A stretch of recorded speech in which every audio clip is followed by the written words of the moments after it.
নমস্কার বন্ধুরা, আমি আজকে একটা নিউ রেসিপি নিয়ে চলে আসলাম, যার নাম ট্যাংরা মাছের তেল ঝাল। এই রান্নাটা কিন্তু করতে বেশিক্ষণ সময় লাগবে না। চলুন দেখে নিই কী কী দিয়েছি আমি। প্রথমে আমি নুন হলুদ দিয়ে ট্যাংরা মাছগুলোকে ভালো করে মেখে নিচ্ছি। এইভাবে মেখে নিতে হবে। তারপর আমি কি কি মশলা দিয়েছি সেটা দেখে নিন চলুন। রসুন দিয়েছি, আর শুকনো লঙ্কা, পেঁয়াজ আর টমেটো। এই মশলাগুলোকে মিক্সার গ্রাইন্ডারে সুন্দর করে পেস্ট করে রেখে দেব।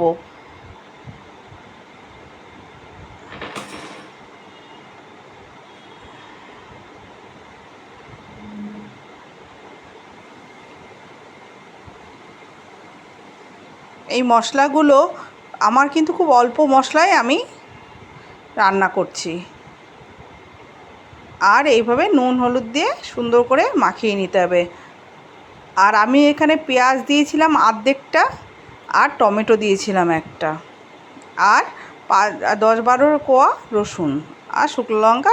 আপনাদের যতটা আপনারা ঝাল খাবেন সেই বুঝে দেবেন। আর এইটা রান্নাটাতে না একটু ঝাল ঝাল হলে ভালো লাগে।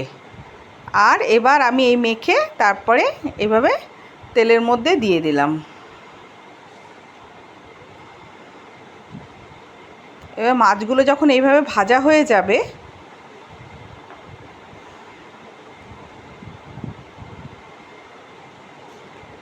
এবার সেই মাছের যে তেলটা ছিল সেই তেলের মধ্যে আমি ফোড়ন দিয়েছিলাম কালো জিরে, আর যেই মশলাটা বেটে রেখেছিলাম সেটা দিয়ে কষাচ্ছি এখন।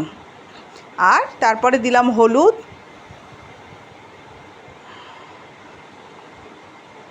এরকম সময় একটু নুন দিয়ে দেবো। এবার নুনটা হচ্ছে কি আপনাদের স্বাদ মতো দেবেন। এইভাবে যখন তেলটা বেরিয়ে আসবে তখন এইভাবে দেখুন, এই যে এবার তেলটা বেরিয়ে এসছে। মশলাটা কষাতে কষাতে তেলটা যখন ছেড়ে দেবে ঠিক তখন আপনি জলটা দিয়ে দেবেন।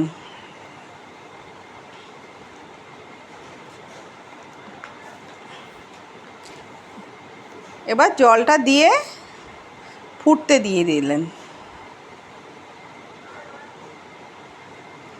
মিশিয়ে তারপরে ঝোলটা এখন ফুটতে দিয়ে দেবো। এইভাবে যখন ফুটছে তারপরে আমি আস্তে আস্তে মাছগুলোকে দিয়ে দেবো ঝোলের মধ্যে। এভাবে গা মাখা হবে, ঠিক এই রকম মাছের ঝোলটা হবে। একটু হালকা তেল বেরিয়ে আসছে দেখুন। ঠিক এই সময় আমি একটু গরম মশলা ছিটিয়ে দিলাম, দিয়ে গরম ভাতে সার্ভ করবেন।